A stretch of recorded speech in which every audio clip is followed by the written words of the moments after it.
গাজায় যুক্তরাষ্ট্রের প্রস্তাবিত যুদ্ধবিরতি চুক্তি প্রত্যাখ্যান করেছে ইরান। সেই সাথে লেবাননের বিরুদ্ধে সর্বাত্মক যুদ্ধ শুরু করার বিষয়ে ইসরায়েলকে সতর্কও করেছে দেশটি। ৩ জুন বৈরুতে সরকারি সফরকালে ইসরায়েলকে এ সতর্ক বার্তা দেন ইরানের ভারপ্রাপ্ত পররাষ্ট্রমন্ত্রী আলী বাঘেরি কানি। গত মাসে তার পূর্বসূরি হোসেইন আমির আবদুল্লাহিয়ানের মৃত্যুর পর বৈরুতে এটি তার প্রথম সরকারি সফর।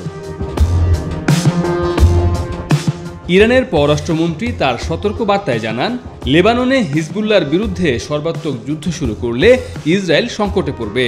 লেবাননকে তিনি প্রতিরোধের সূতিকাগার হিসেবে বর্ণনা করেন।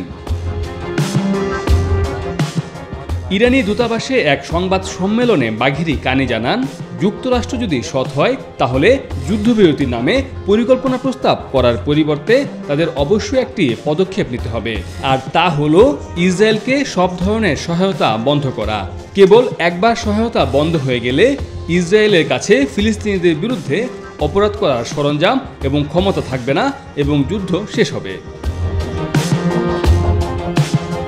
যুক্তরাষ্ট্রের প্রেসিডেন্ট জো বাইডেন গত সপ্তাহে গাজায় ৩ ধাপে যুদ্ধবিরতি বাস্তবায়নের প্রস্তাব দেন।